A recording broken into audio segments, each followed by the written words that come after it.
Hello दोस्तों, आराध्या रस academy के यूट्यूब चैनल में आप सभी का स्वागत है। दोस्तों, राजस्थान में आयोजित आरपीएससी सेकंड ग्रेड शिक्षक भर्ती परीक्षा 2022 के नवीनतम पाठ्यक्रम के अनुसार जो 10 मई 2022 को सिलेबस आया है, उस सिलेबस के आधार पर प्रथम पेपर यानी कि फर्स्ट पेपर के लिए मॉडल पेपर की टेस्ट सीरीज शुरू की गई थी, जिसमें अपने 34 मॉडल पेपर है वो कंप्लीट हो चुके हैं। आज अपना इसमें 35 नंबर का मॉडल पेपर है। दोस्तों, कुल 100 प्रश्न शामिल किए गए हैं और हूबहू आपको ऐसा ही पेपर है वो परीक्षा में देखने को मिलेगा। एक साथ आपसे सारे मॉडल पेपर नहीं देखे जाएंगे, तो दोस्तों आप रोजाना मेरे साथ में आपको चलना है, रोजाना आपको टेस्ट देना है। अगर आप पीछे हैं तो दोस्तों आप प्लेलिस्ट में जाइए, वहां पे आपको फोल्डर मिल जाएगा, सेकंड ग्रेड मॉडल पेपर के नाम से वहां फोल्डर बना हुआ है। तो आप वहां जाकर जो पिछले मॉडल पेपर हैं उन सभी मॉडल पेपरों का टेस्ट है वो जरूर देवें और आराध्या रस एकेडमी के यूट्यूब चैनल को सब्सक्राइब जरूर करें, बेल आइकन को दबाएं, वीडियो को लाइक और अपने दोस्तों के पास में शेयर जरूर करें। दोस्तों देखिए, कम से कम आपके 80% तो इसमें सही होने ही चाहिए इस मॉडल पेपर में। ठीक है, बहुत ही अच्छा मॉडल पेपर है ये। देखिए, पहला प्रश्न है, पश्चिमी राजस्थान में पश्चिमी रेतीला मैदान की पूर्वी सीमा निम्न में से कौन सी समवर्षा रेखा बनाती है? चार ऑप्शन आपके सामने है, मन में उत्तर सोच लो दोस्तों क्या होगा। देखते हैं कितने लोगों का सही निकलता है ये उत्तर।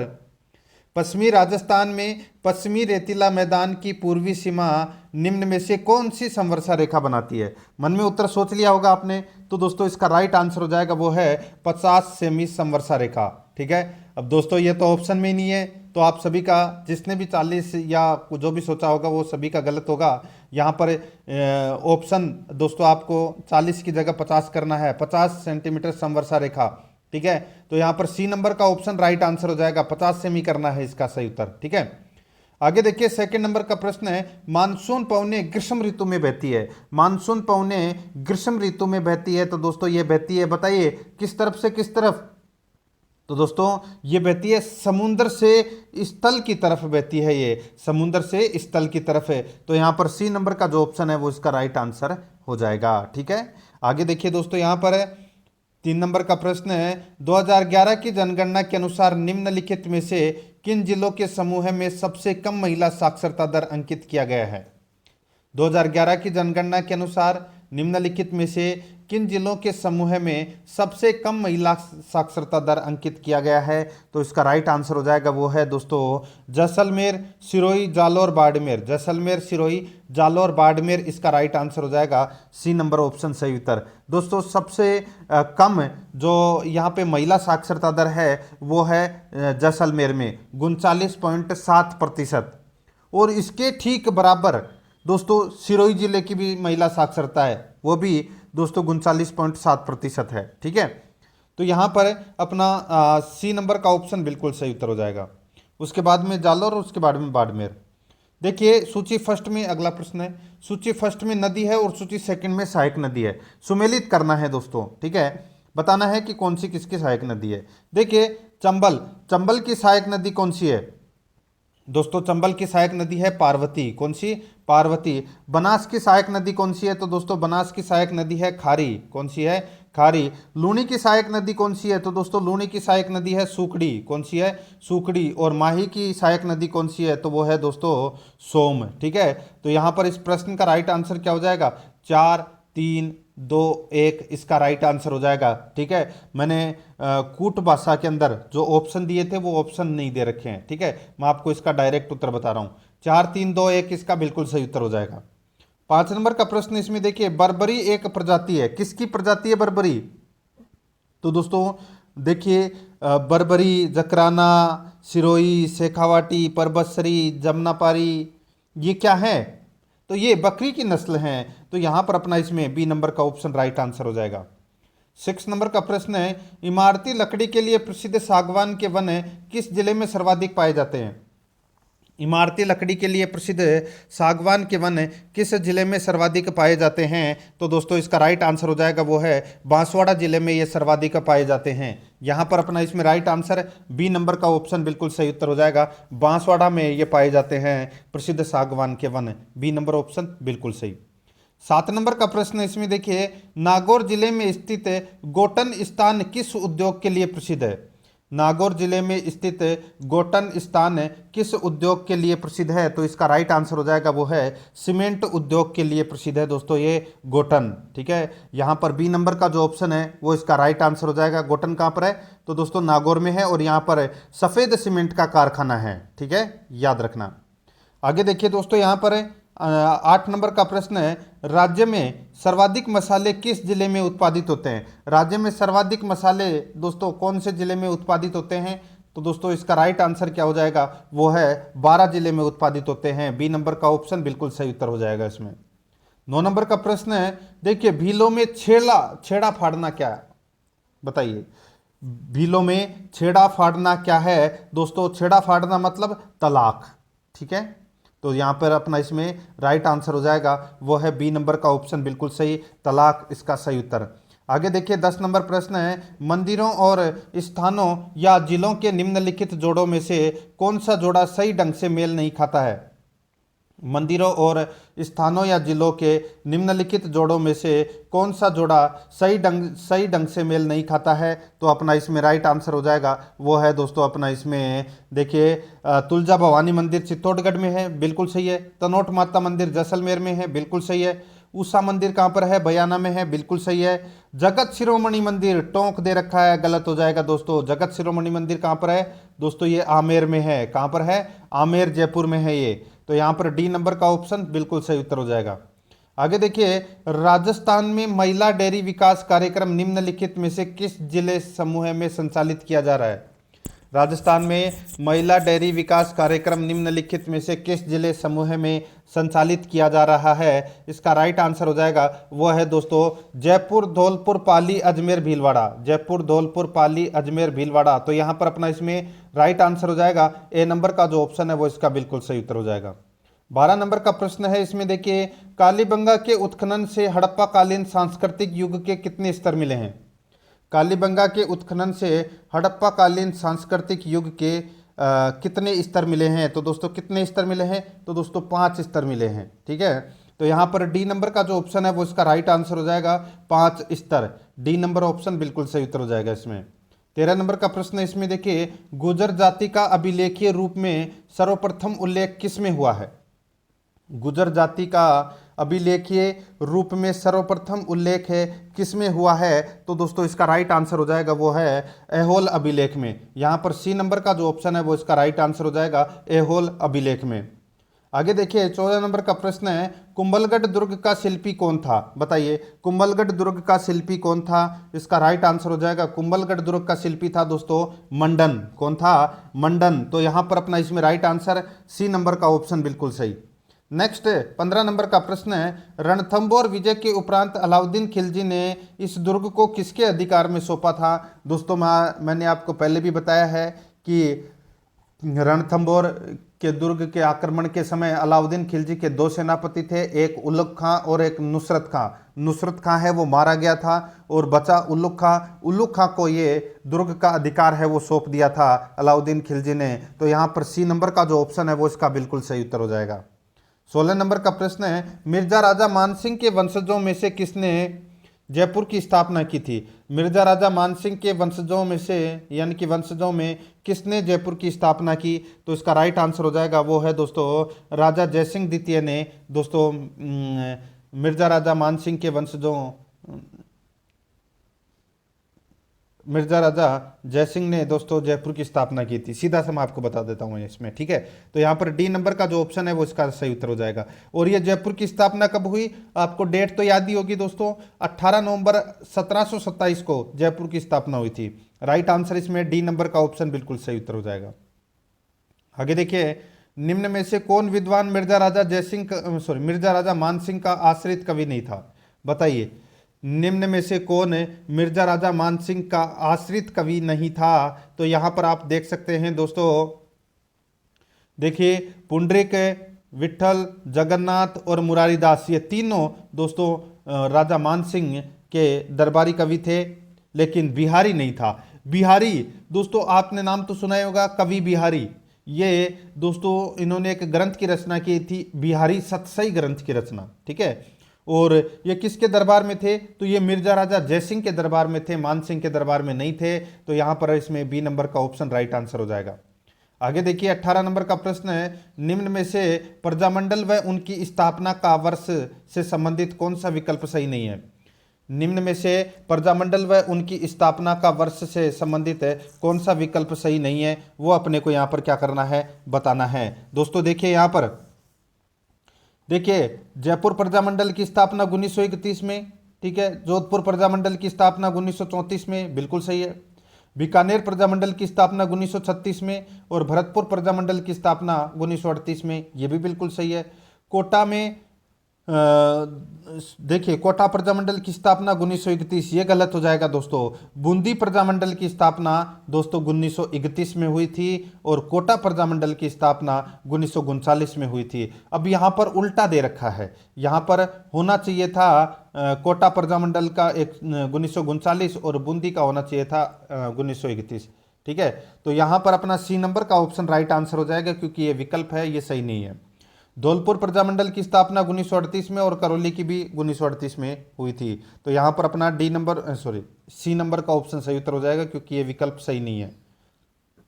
19 नंबर प्रश्न है, देखिए साधु सीताराम दास निम्न राजस्थान के किस किसान आंदोलन से संबंधित थे? तो दोस्तों साधु सीताराम दास बताइए कौन से किसान आंदोलन से संबंधित थे? इसका राइट आंसर हो जाएगा ये बिजोलिया किसान आंदोलन से संबंधित थे दोस्तों ये, ठीक है। तो यहाँ पर अपना इसमें राइट आंसर डी नंबर का जो ऑप्शन है वो इसका बिल्कुल सही उत्तर हो जाएगा, ठीक है। आगे देखिए यहाँ पर 20 नंबर का प्रश्न है, 1857 की क्रांति के समय नियुक्त एजेंट से संबंधित कथन कौन सा कथन असुमेलित है? 1857 की क्रांति के समय नियुक्त एजेंट से संबंधित कौन सा कथन इसमें असुमेलित है, वो अपने को यहाँ पर बताना है, ठीक है। देखिए जयपुर का पॉलिटिकल एजेंट था दोस्तों विलियम ईडन, बिल्कुल सही है। जोधपुर का था दोस्तों मैकमोसन, ये भी बिल्कुल सही है। और उदयपुर का पॉलिटिकल एजेंट था कैप्टन सोवर्स, ये भी बिल्कुल सही है। अब यहाँ पे सिरोही का मॉरिसन दे रखा है दोस्तों, मॉरिसन है ये भरतपुर का पॉलिटिकल एजेंट था, ठीक है। मॉरिसन भरतपुर का पॉलिटिकल एजेंट था और सिरोही का जो दोस्तों पॉलिटिकल एजेंट था वो था दोस्तों जेडी हॉल, ठीक है। जेडी हॉल ये था सिरोही का पॉलिटिकल एजेंट, ठीक है। तो यहाँ पर अपना इसमें बी नंबर का ऑप्शन राइट आंसर हो जाएगा। 21 नंबर प्रश्न है, डाबी हत्याकांड 1923 का किस किसान आंदोलन से संबंध था? बताइए डाबी हत्याकांड 1923 का किस आंदोलन से संबंध था? तो दोस्तों इसका राइट आंसर हो जाएगा बूंदी किसान आंदोलन से इसका संबंध था। राइट आंसर हो जाएगा यहाँ पर, देखिए इसमें सही से टाइप नहीं हुआ है, ए नंबर का ऑप्शन कर लेना, बूंदी किसान आंदोलन से संबंधित था। यहाँ पर ए नंबर का ऑप्शन राइट आंसर हो जाएगा, ठीक है। आगे देखिए दोस्तों यहाँ पर 22 नंबर का प्रश्न है, निम्न में से राजस्थान में किस रीति रिवाज का संबंध विवाह से है? बताइए राजस्थान में किस रीति रिवाज का संबंध विवाह से है? तो इसका राइट आंसर हो जाएगा वो है सामेला, सामेला रस्म का संबंध है वो विवाह से है। तो यहाँ पर डी नंबर का जो ऑप्शन है वो इसका बिल्कुल सही उत्तर इसमें हो जाएगा, ठीक है। इसमें कन्या पक्ष की ओर से वर पक्ष का तोरण पर आने से पूर्व किया जाने वाला जो स्वागत है वो होता है सामेला, ठीक है। तो यहाँ पर डी नंबर ऑप्शन बिल्कुल सही उत्तर हो जाएगा। आगे देखिए 23 नंबर का प्रश्न है, स्वतंत्रता के समय राजस्थान के नरेशों में सर्वाधिक प्रिवी पर्स किनका था? स्वतंत्रता के समय राजस्थान के नरेशों में सर्वाधिक प्रिवी पर्स किनका था? तो यहाँ पर अपना इसमें राइट आंसर हो जाएगा वो है मानसिंह जयपुर का। यहाँ पर ए नंबर का जो ऑप्शन है वो इसका बिल्कुल सही उत्तर हो जाएगा मानसिंह जयपुर का। दोस्तों मानसिंह जयपुर का जो प्रिवी पर्स था वो था 18 लाख रुपए। उसके बाद में जोधपुर के हनवंत सिंह का था 17.5 लाख रुपए, ठीक है। उसके बाद में बीकानेर के शार्दुल सिंह का था 17 लाख रुपए, ठीक है। तो यहाँ पर सबसे ज़्यादा जो प्रिवी पर्स था वो मानसिंह जयपुर का था। आगे देखिए यहाँ पर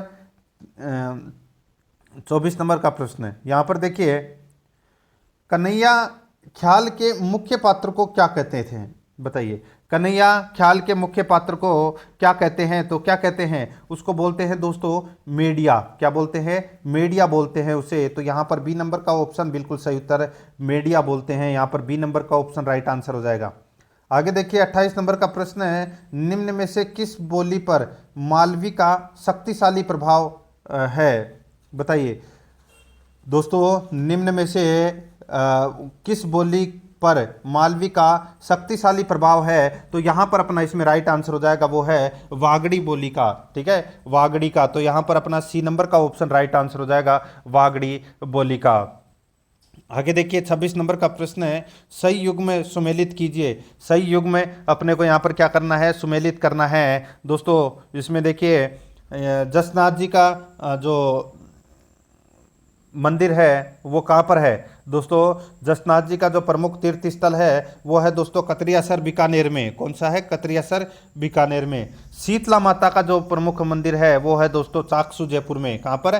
चाकसू जयपुर में। जाम्बो जी का प्रमुख मंदिर है वो है दोस्तों कहाँ पर है? तो ये मुकाम नोखा बीकानेर। ठीक है। और जीण माता का जो मुख्य मंदिर है वो है दोस्तों रेवासा ग्राम सीकर में। तो यहाँ पर अपना राइट आंसर क्या हो जाएगा? वो हो जाएगा दोस्तों 4 2 3 1।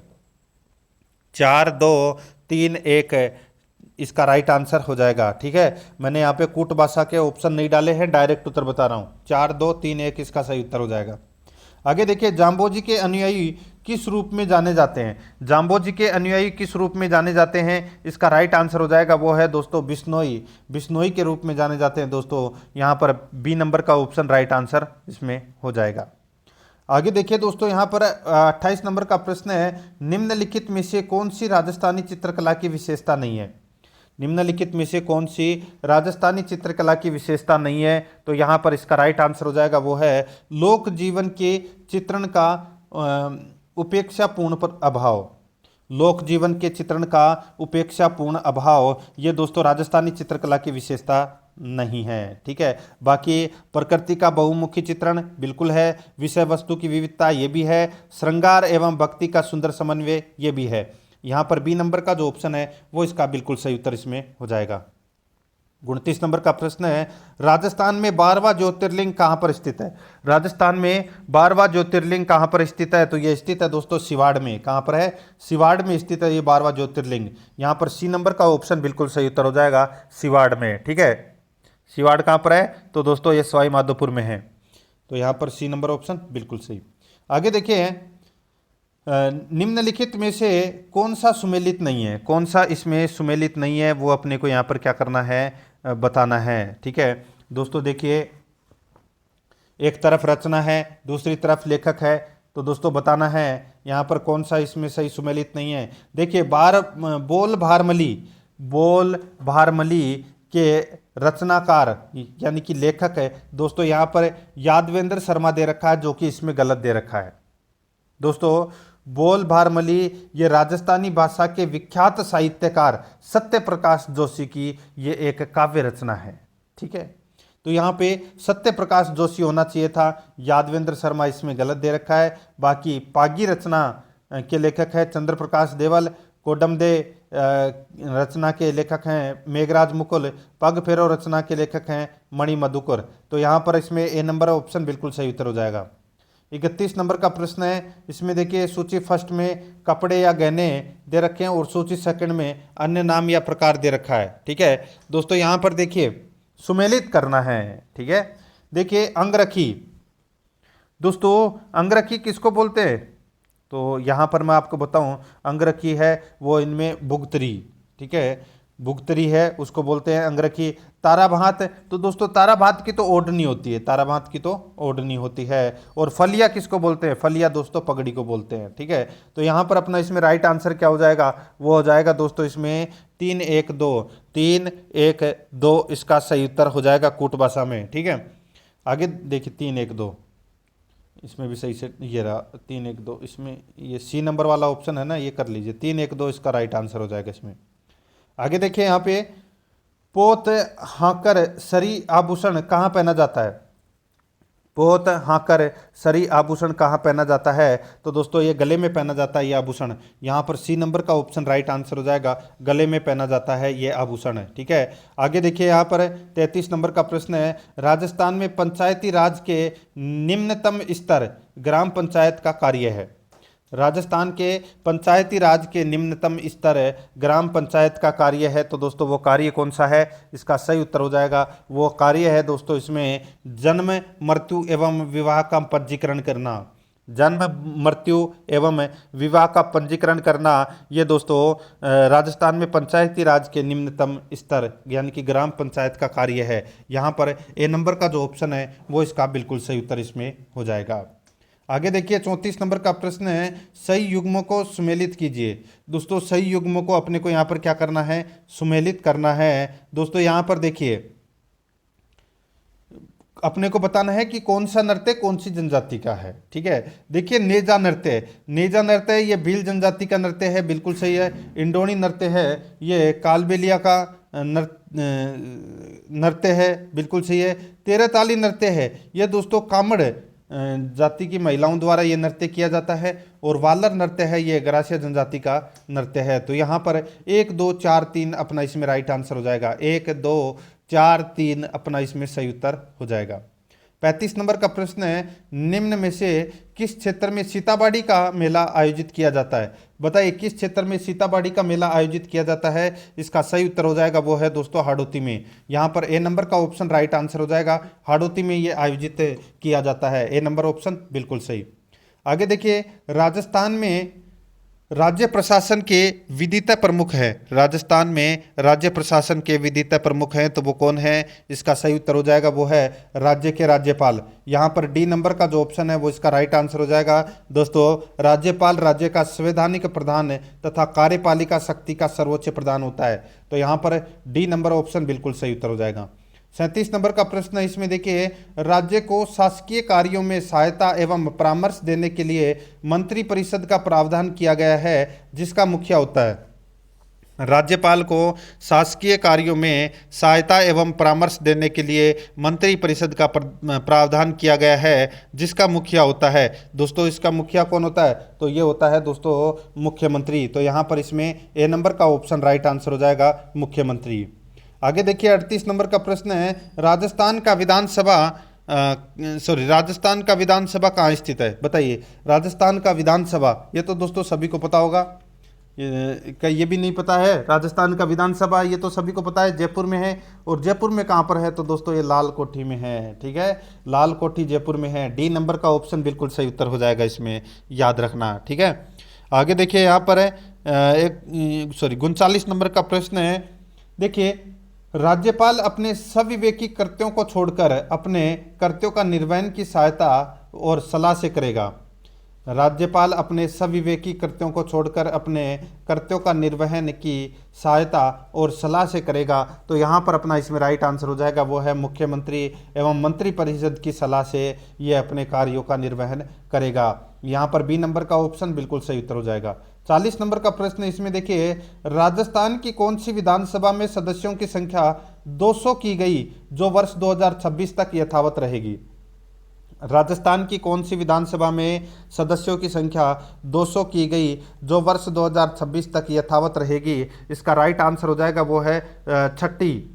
दोस्तों छठी विधानसभा में ये सदस्यों की संख्या है वो निर्धारित की गई 200। ठीक है, और ये 2026 तक 200 ही रहेगी। उसके बाद में अगर आप चेंज करना चाहें तो कर सकते हैं। ठीक है, आगे देखिए यहाँ पर 41 नंबर का प्रश्न है, डूंगरपुर प्रजामंडल की स्थापना किसने की। तो ये की थी दोस्तों भोगीलाल पांड्या ने। किसने, भोगीलाल पांड्या ने। तो यहाँ पर सी नंबर का ऑप्शन राइट आंसर हो जाएगा, भोगीलाल पांड्या ने। आगे देखिए 42 नंबर का प्रश्न है, पंचभद्रा बाड़मेर में कार्यरत ऑयल रिफाइनरी किसका संयुक्त उपक्रम है।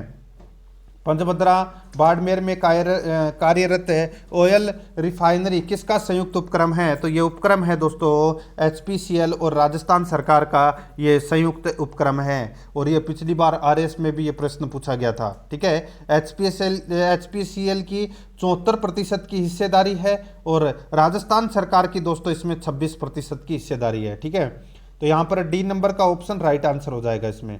43 नंबर का प्रश्न है, इसमें देखिए MSME अवार्ड 2022 में राजस्थान के किस जिले को एस्पिरेशनल डिस्ट्रिक्ट्स की श्रेणी में दूसरा स्थान प्राप्त हुआ है। तो दोस्तों इसका राइट आंसर हो जाएगा, ये दूसरा स्थान है ये प्राप्त हुआ है टोंक को। तो यहाँ पर अपना इसमें बी नंबर का ऑप्शन राइट आंसर हो जाएगा, टोंक को ये स्थान प्राप्त हुआ है। आगे देखिए 44 नंबर का प्रश्न है, राजस्थान को फिल्म डेस्टिनेशन के रूप में विकसित करने के लिए किस नीति को मंजूरी दे दी गई है। बताइए राजस्थान को फिल्म डेस्टिनेशन के रूप में विकसित करने के लिए किस नीति को मंजूरी दी है? तो इसका राइट आंसर हो जाएगा वो है दोस्तों राजस्थान फिल्म पर्यटन प्रोत्साहन नीति 2022। राजस्थान फिल्म पर्यटन प्रोत्साहन नीति 2022।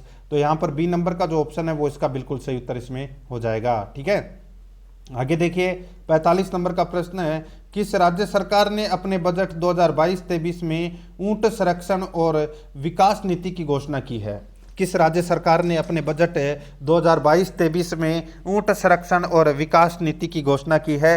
तो इसका राइट आंसर हो जाएगा वो है राजस्थान। यहाँ पर बी नंबर का जो ऑप्शन है वो इसका बिल्कुल सही उत्तर हो जाएगा, राजस्थान इसका सही उत्तर हो जाएगा। आगे देखिए यहाँ पर 46 नंबर का प्रश्न है, आपकी बेटी योजना में राजस्थान सरकार द्वारा कक्षा 1 से 8 तथा 9 से 12 में अध्ययनरत बालिकाओं को मिलने वाली राशि है। आपकी बेटी योजना में राजस्थान सरकार द्वारा कक्षा 1 से 8 तथा 9 से 12 में अध्ययनरत बालिकाओं को मिलने वाली राशि है, तो वो कौन सी है? तो वो है दोस्तों 2100 रुपये और 2500 रुपये। कक्षा 1 से 8 तक 2100 रुपये और कक्षा 9 से 12 तक दोस्तों 2500 रुपये। तो यहाँ पर अपना इसमें ए नंबर का ऑप्शन राइट आंसर हो जाएगा। आगे देखिए 47 नंबर का प्रश्न है, राजस्थान के निर्यात क्षेत्र को प्रोत्साहित करने के लिए एक अनूठी पहल मिशन निर्यातक बनों का प्रारंभ किया गया। राजस्थान के निर्यात क्षेत्र को प्रोत्साहित करने के लिए एक अनूठी पहल मिशन निर्यातक बनों का प्रारंभ किया गया। तो इसका राइट आंसर हो जाएगा वो है दोस्तों इसमें ये 29 जुलाई 2021 को ये प्रारंभ किया गया मिशन निर्यातक बनो। तो यहाँ पर अपना इसमें राइट आंसर हो जाएगा 29 जुलाई 2021। तो यहाँ पर डी नंबर का ऑप्शन बिल्कुल सही उत्तर हो जाएगा। 48 नंबर का प्रश्न इसमें देखिए, हाल ही में राजस्थान का पहला बर्ड पार्क किस जिले में बनाया गया है? हाल ही में राजस्थान का पहला बर्ड पार्क है किस जिले में बनाया गया है? तो इसका राइट आंसर हो जाएगा ये बनाया गया है दोस्तों उदयपुर में। यहाँ पर डी नंबर का जो ऑप्शन है वो इसका राइट आंसर हो जाएगा, उदयपुर में ये बनाया गया है। ठीक है, आगे देखिए 49 नंबर प्रश्न है, अप्रैल मई 2022 DRDO द्वारा advance towed artillery gun system का सफल परीक्षण कहाँ किया गया? बताइए, अप्रैल मई 2022 को DRDO द्वारा advance towed artillery gun system का सफल परीक्षण कहाँ किया गया? तो दोस्तों ये किया गया सफल परीक्षण कहाँ पर? तो ये पोखरण में किया गया। ठीक है, पोखरण जैसलमेर में। यहाँ पर सी नंबर का ऑप्शन राइट आंसर हो जाएगा। 50 नंबर का प्रश्न इसमें देखिए, राजस्थान में पर्यटकों की सुरक्षा को ध्यान में रखते हुए कितने पर्यटक पुलिस स्टेशन खोले गए हैं? राजस्थान में पर्यटकों की सुरक्षा को ध्यान में रखते हुए कितने पर्यटक पुलिस स्टेशन खोले गए हैं? तो अपना इसमें राइट आंसर हो जाएगा वो है दोस्तों कौन सा? तो वो है 3। यहाँ पर सी नंबर का जो ऑप्शन है वो इसका बिल्कुल सही उत्तर हो जाएगा 3। आगे देखिए 51 नंबर का प्रश्न है, निम्नलिखित में से किस पर्वत श्रेणी का जन्म हर्षियन काल में हुआ? निम्नलिखित में से किस पर्वत श्रेणी का जन्म हर्षियन काल में हुआ? तो यहाँ पर इसमें राइट आंसर हो जाएगा वो है यूराल पर्वत श्रेणी। यहाँ पर डी नंबर का जो ऑप्शन है वो इसका बिल्कुल सही उत्तर हो जाएगा, यूराल पर्वत श्रेणी। ठीक है, डी नंबर ऑप्शन इसका बिल्कुल सही उत्तर हो जाएगा। ठीक है, याद रखना। आगे देखिए यहाँ पर दक्षिणी चीन सागर किस महासागर का सीमांत सागर है? दक्षिणी चीन सागर किस महासागर का सीमांत सागर है? तो यह है दोस्तों उत्तरी प्रशांत का। यहाँ पर ए नंबर का ऑप्शन राइट आंसर हो जाएगा उत्तरी प्रशांत का। 53 नंबर प्रश्न है, निम्नलिखित में से कौन सी गर्म हवा नहीं है? बताइए निम्नलिखित में से कौन सी गर्म हवा नहीं है? तो दोस्तों इसका राइट आंसर हो जाएगा देखिए सिराको, जोडा और खमसिन, ये तीनों दोस्तों ठंडी हवाएं हैं। ठीक है, लेकिन यहाँ पे देखिए गर्म हवा नहीं है। ठीक है, गर्म हवा नहीं है, सॉरी, ये देखिए ये ठंडी हवा है, ये सिराको, जोडा और खमसिन। ठीक है, ये तीनों दोस्तों ठंडी हवा है। क्या है? ठंडी हवा है। ये बोरा है, ये दोस्तों यूगोस्लाविया के एड्रियाटिक तट पर चलने वाली ये ठंडी हवा है, उसको बोरा बोलते हैं। ठीक है, तो यहाँ पर अपना इसमें राइट आंसर डी नंबर का ऑप्शन हो जाएगा, ये ठंडी है। बाकी सिराको, जोडा और खमसिन ये तीनों दोस्तों गर्म हवा है। ठीक है, तो यहाँ पर अपना डी नंबर का ऑप्शन राइट आंसर हो जाएगा। आगे देखिए, पेरिस समझौते के अनुसार इस शताब्दी में विश्व तापमान वृद्धि को नियंत्रित रखने का लक्ष्य रखा गया है।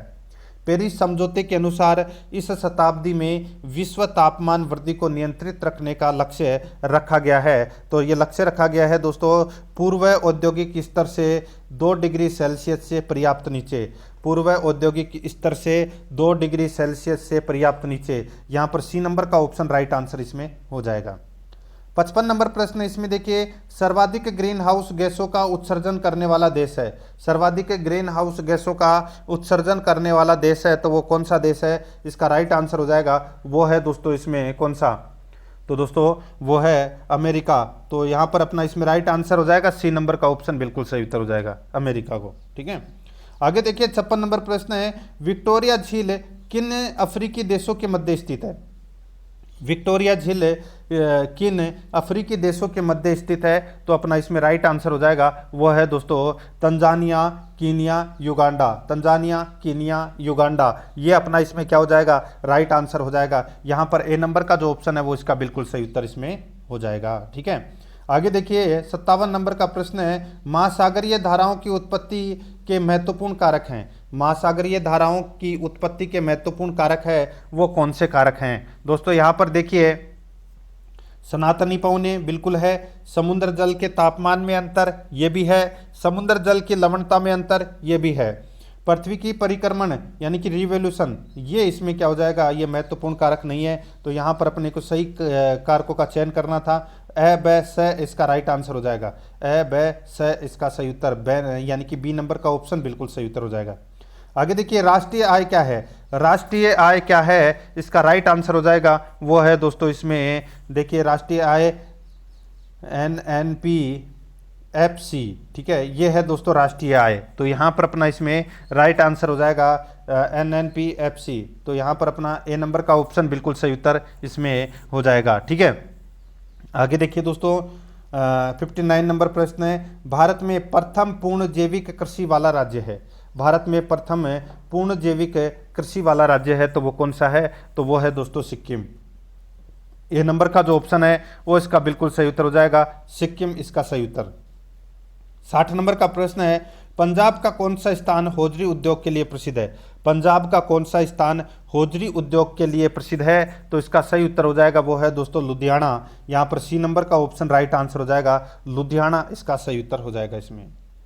आगे देखिए निम्नलिखित नदियों में से कौन सी एक गंगा में दक्षिण की ओर से नहीं मिलती है? बताइए, निम्नलिखित नदियों में से कौन सी एक गंगा में दक्षिण की ओर से नहीं मिलती है? तो इस प्रश्न का राइट आंसर हो जाएगा वो है दोस्तों इसमें गोमती। यहाँ पर बी नंबर का जो ऑप्शन है वो इसका बिल्कुल सही उत्तर हो जाएगा गोमती। ठीक है, तो यहाँ पर बी नंबर का ऑप्शन बिल्कुल सही। बाकी सोन, यमुना और पुनपुन ठीक है ये गंगा में दक्षिण की ओर से मिलती हैं। तो यहाँ पर अपना इसमें right answer B number option हो जाएगा। आगे देखिए वनों की सुरक्षा के लिए स्वतंत्रता प्राप्ति के पश्चात सर्वप्रथम किस वर्ष सरकार द्वारा वन नीति की घोषणा की गई? दोस्तों वनों की सुरक्षा के लिए स्वतंत्रता प्राप्ति के पश्चात सर्वप्रथम किस वर्ष राजस्थान द्वारा यानी कि राजस्थान सरकार द्वारा वन नीति की घोषणा की गई? इसका राइट आंसर हो जाएगा वो है 1952 में। यहाँ पर ए नंबर का ऑप्शन राइट आंसर हो जाएगा 1952 में। आगे देखिए 63 नंबर का प्रश्न है, भारत के निम्न राज्यों में से किस में सागौन यानी कि सागवान के वन सर्वाधिक पाए जाते हैं? बताइए, यहाँ पर सागवान के वन है वो दोस्तों सर्वाधिक कौन से राज्य में पाए जाते हैं? राइट आंसर हो जाएगा वो है मध्य प्रदेश में पाए जाते हैं दोस्तों ये। ठीक है, राइट आंसर हो जाएगा यहाँ पे बी नंबर का ऑप्शन सही उत्तर हो जाएगा। आगे देखिए यहाँ पे 64 नंबर का प्रश्न है, भारत में कितने राज्य समुद्री तटरेखा से लगे हुए हैं? तो दोस्तों ये तो सभी को पता होगा। देखिए यहाँ पर जो समुद्री तटरेखा से भारत के 9 राज्य लगे हुए हैं, गुजरात, महाराष्ट्र, गोवा, कर्नाटक, केरल, तमिलनाडु, आंध्र प्रदेश, उड़ीसा और पश्चिम बंगाल। ठीक है, ये आपको इसमें याद रखना है। 4 केंद्र शासित प्रदेश हैं वो समुद्र तट के साथ में सीमा बनाते हैं, दमन दीव, पुदुचेरी, लक्षद्वीप, अंडमान निकोबार। ठीक है, तो यहाँ पर अपना इसमें राइट आंसर हो जाएगा वो है सी नंबर का ऑप्शन है वो इसका राइट आंसर हो जाएगा इसमें।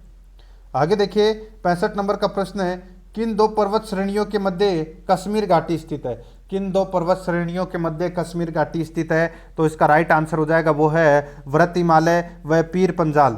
व्रत हिमालय व पीर पंजाल के मध्य ये कश्मीर घाटी स्थित है। यहाँ पर बी नंबर का जो ऑप्शन है वो इसका बिल्कुल सही उत्तर हो जाएगा। ठीक है, आगे देखिए 66 नंबर का प्रश्न है, भारत में सर्वाधिक वर्षा प्राप्त करने वाले क्षेत्र कौन से हैं? भारत में सर्वाधिक वर्षा प्राप्त करने वाले क्षेत्र कौन से हैं? तो इसका राइट आंसर हो जाएगा, बताइए, भारत में सर्वाधिक वर्षा प्राप्त करने वाले क्षेत्र कौन से हैं? तो इसका बिल्कुल सही उत्तर हो जाएगा वो है दोस्तों, देखिए यहाँ पे ऑप्शन में दे रखा है पश्चिमी घाट, पूर्वी हिमालय और मेघालय, ये तीनों ही दोस्तों वर्षा प्राप्त करने वाले क्षेत्र हैं। ठीक है, तो यहाँ पर अपना इसमें राइट आंसर हो जाएगा 1 2 3, यानी कि डी नंबर का ऑप्शन बिल्कुल सही।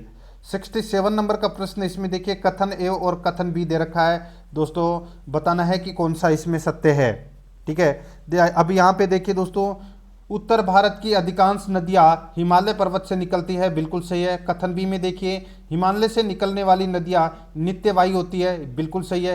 ये दोनों कथन है वो दोस्तों इसमें क्या है, बिल्कुल सही है। तो यहाँ पर अपना इसमें सही उत्तर क्या हो जाएगा, वो है दोस्तों, देखिए दोनों कथन सत्य है। सी नंबर का जो ऑप्शन है वो इसका बिल्कुल सही उत्तर हो इसमें हो जाएगा। आगे देखिए, जिन राजनीतिक पार्टियों को चुनाव चिन्ह और अन्य सुविधाओं का विशेष अधिकार दिया जाता है उन्हें कहा जाता है? जिन राजनीतिक पार्टियों को चुनाव चिन्ह और अन्य सुविधाओं का विशेष अधिकार दिया जाता है उन्हें कहा जाता है, तो दोस्तों उन्हें क्या कहा जाता है? उन्हें चुनाव आयोग द्वारा मान्यता प्राप्त कहा जाता है। यहाँ पर ए नंबर का जो ऑप्शन है वो इसका बिल्कुल सही उत्तर हो जाएगा। आगे देखिए 69 नंबर का प्रश्न है, इसमें देखिए मेघालय भारत के उत्तर पूर्व में स्थित राज्य का नाम सुझाया गया था, बताइए। मेघालय है ये दोस्तों भारत के उत्तर पूर्व में स्थित है, और दोस्तों ये नाम है ये सुझाया गया था, किसके द्वारा सुझाया गया था? तो इसका राइट आंसर हो जाएगा वो है दोस्तों एसपी चटर्जी द्वारा ये नाम है ये सुझाया गया था। यहाँ पर ए नंबर का ऑप्शन राइट आंसर हो जाएगा। नेक्स्ट 70 नंबर का प्रश्न है, यहाँ पर देखिए दोस्तों 123 यानी कि 123 समझौता एवं हाइट एक्ट किससे संबंधित है? तो दोस्तों ये संबंधित है किससे?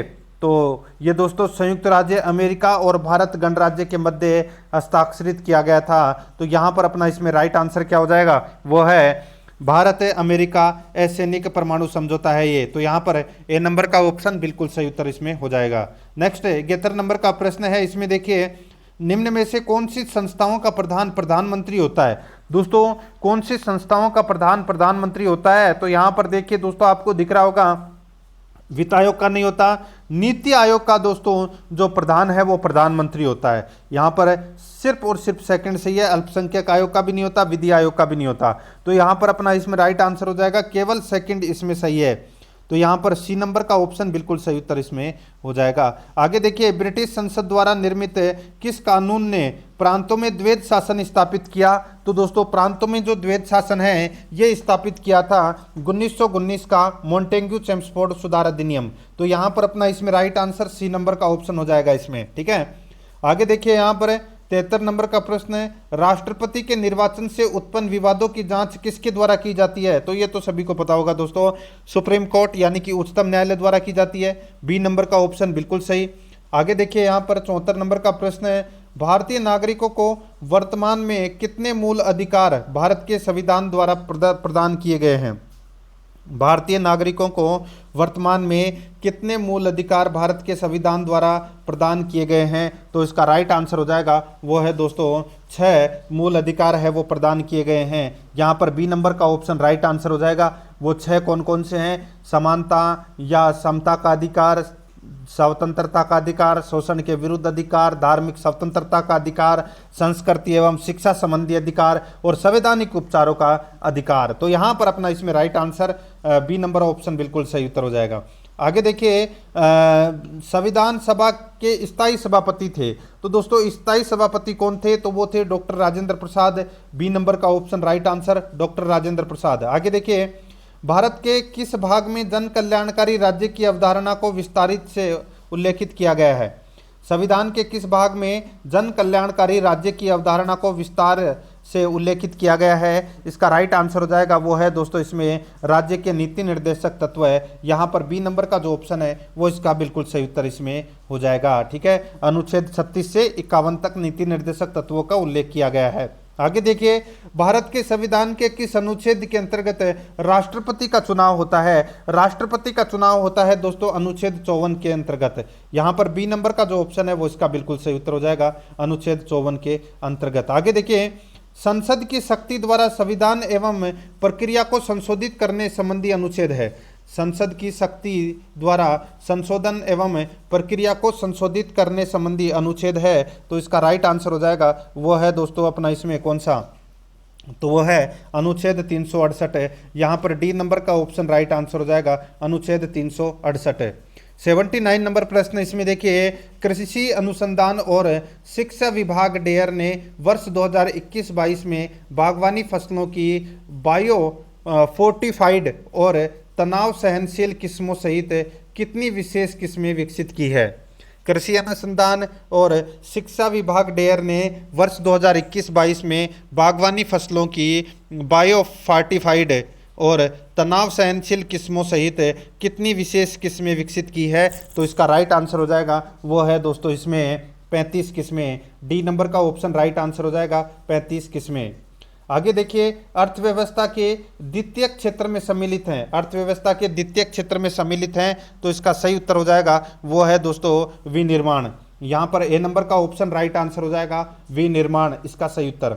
आगे देखिए, 81 नंबर का प्रश्न है, विनय परीक्षण का उद्देश्य था, विनय परीक्षण का उद्देश्य था तो कौन सा था बताइए दोस्तों? इसमें देखिए, विनय परीक्षण का उद्देश्य वैसे बच्चों की पहचान करना जो सामान्य वर्ग के शिक्षण से फायदा नहीं उठा पाते।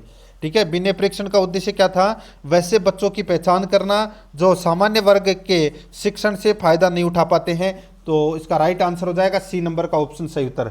शिक्षा मनोविज्ञान से संबंधित 20 प्रश्न आएंगे परीक्षा में, और 81 से लेकर और 100 तक अपन शिक्षा मनोविज्ञान के प्रश्न यहाँ पे पढ़ रहे हैं। आगे देखिए, एक 6 साल की लड़की की मानसिक आयु 7.5 साल है, उसकी बुद्धि लब्धि क्या होगी? दोस्तों उसकी बुद्धि लब्धि है वो क्या होगी?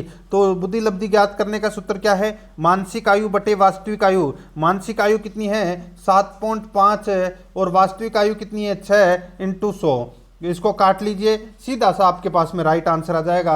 7.5 को 100 से मल्टीप्लाई करेंगे तो कितना हो जाएंगे? 750, और 750 में आप 6 का भाग दीजिए तो आपका राइट आंसर निकल के आ जाएगा 125। 125 बुद्धि लब्धि होगा दोस्तों, बी नंबर ऑप्शन बिल्कुल सही।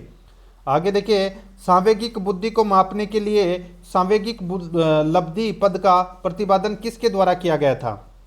सांवेगिक बुद्धि को मापने के लिए सांवेगिक लब्धि पद का प्रतिपादन किसके द्वारा किया गया था? तो ये किया गया था दोस्तों बार आन के द्वारा। तो यहाँ पर अपना सी नंबर का ऑप्शन राइट आंसर हो जाएगा, बार आन के द्वारा, सी नंबर ऑप्शन सही। आगे देखिए, 84 नंबर का प्रश्न है, बुद्धि विकास की निम्नलिखित अवस्थाओं का सही क्रम क्या है? बौद्धिक विकास की निम्नलिखित अवस्थाओं का सही क्रम क्या है? तो दोस्तों वो सही क्रम है वो है, यहाँ पर देखिए मैं बता रहा हूँ सही क्रम, संवेदीपेशीय, प्राक संक्रियात्मक, औपचारिक संक्रियात्मक, मूर्त संक्रियात्मक। तो यहाँ पर सी नंबर का ऑप्शन है वो अपना इसमें राइट आंसर हो जाएगा। ठीक है, तो आगे देखिए, यहाँ पर शिक्षण विधियों एवं शिक्षण नीतियों में अंतर होता है, तो दोस्तों इनमें अंतर होता है किसका? उद्देश्यों का अंतर होता है दोस्तों, C number option right answer, उद्देश्यों का अंतर होता है। 86 नंबर प्रश्न है, पूर्व संक्रियात्मक अवस्था का बालक दौड़ते हुए सड़क पर गिर जाता है और कहता है कि सड़क ने उसे धक्का दे दिया, यह निम्नांकित में से किस विशेषता को दर्शाता है? पूर्व संक्रियात्मक अवस्था का बालक दौड़ते हुए सड़क पर गिर जाता है और कहता है कि सड़क ने उसे धक्का दे दिया, यह निम्नांकित में से किस विशेषता को दर्शाता है?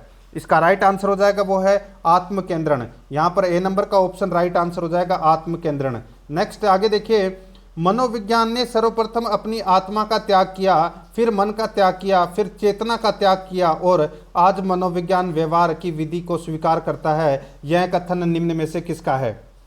बताइए। मनोविज्ञान ने सर्वप्रथम अपनी आत्मा का त्याग किया, फिर मन का त्याग किया, फिर चेतना का त्याग किया, और आज मनोविज्ञान व्यवहार की विधि को स्वीकार करता है। यह कथन निम्न में से किसका है? तो ये कथन है दोस्तों किसका? तो ये वुडवर्थ का कथन है दोस्तों। किसका है? सभी को पता होगा दोस्तों, ये तो वुडवर्थ का कथन है। डी नंबर का ऑप्शन बिल्कुल सही। आगे देखिए, संकेत अधिगम के अंतर्गत सीखा जाता है। संकेत अधिगम के अंतर्गत सीखा जाता है तो दोस्तों ये पारंपरिक अनुकूलन सीखा जाता है। यहाँ पर ए नंबर का ऑप्शन राइट आंसर हो जाएगा। आगे देखिए, यहाँ पर 89 नंबर प्रश्न है, स्थानांतरण एक पारिस्थितिकी में अर्जित ज्ञान। स्थानांतरण एक पारिस्थितिकी में अर्जित ज्ञान, प्रशिक्षण और आदतों का दूसरी परिस्थिति में लागू किए जाने की चर्चा करता है। स्थानांतरण एक परिस्थिति में अर्जित ज्ञान, ठीक है, सॉरी, स्थानांतरण एक परिस्थिति में अर्जित ज्ञान, प्रशिक्षण और आदतों का दूसरी परिस्थिति में लागू किए जाने की चर्चा करता है। अधिगम स्थानांतरण की उपयुक्त परिभाषा किसके द्वारा दी गई है? ये परिभाषा दी गई है दोस्तों सोरेनसन के द्वारा। यहाँ पर बी नंबर का ऑप्शन राइट आंसर हो जाएगा, सोरेनसन के द्वारा। आगे देखिए, अधिगम एवं परिपक्वता के संबंध में निम्न में से कौन सा कथन सही है? अधिगम एवं परिपक्वता के संबंध में निम्न में से कौन सा कथन सही है? तो दोस्तों वो कथन है वो है, यदि मानव विकास केवल परिपक्वता से होता तो मनुष्य केवल निम्नतम तक ही सीमित रह जाते। यदि मानव विकास केवल परिपक्वता से होता तो मनुष्य केवल निम्नतम तक ही सीमित रह जाते। तो यहाँ पर ए नंबर का ऑप्शन राइट आंसर इसमें हो जाएगा।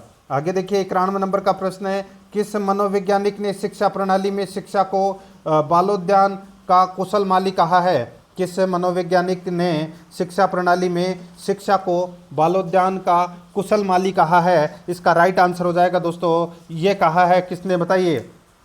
तो ये फ्रोबेल ने कहा है। किसने? फ्रोबेल ने। राइट आंसर हो जाएगा इसमें बी नंबर ऑप्शन बिल्कुल सही। आगे देखिए, व्यक्तित्व के शरीर रचना सिद्धांत के प्रतिपादक माने जाते हैं तो कौन माने जाते हैं? दोस्तों वो माने जाते हैं शेल्डन। यहाँ पर बी नंबर का ऑप्शन राइट आंसर, शेल्डन माने जाते हैं।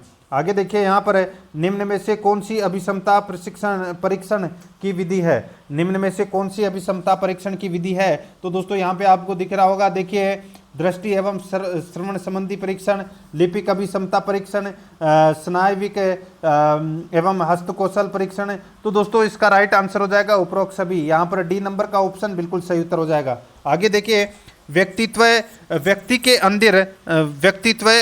के अंदर उन मनोशारीरिक गुणों का गत्यात्मक संगठन है जो वातावरण के साथ उसका अनूठा समायोजन स्थापित करता है। यह परिभाषा किसके द्वारा दी गई? दोस्तों ये परिभाषा है, ये आलपोर्ट के द्वारा ये परिभाषा दी गई। यहाँ पर डी नंबर का ऑप्शन राइट आंसर हो जाएगा, आलपोर्ट के द्वारा। नेक्स्ट आगे देखिए, यहाँ पर बहिर्मुखी विद्यार्थी अंतर्मुखी विद्यार्थी से किस विशेषता के आधार पर निम्न होता है? बहिर्मुखी विद्यार्थी अंतर्मुखी विद्यार्थी से किस विशेषता के आधार पर निम्न होता है?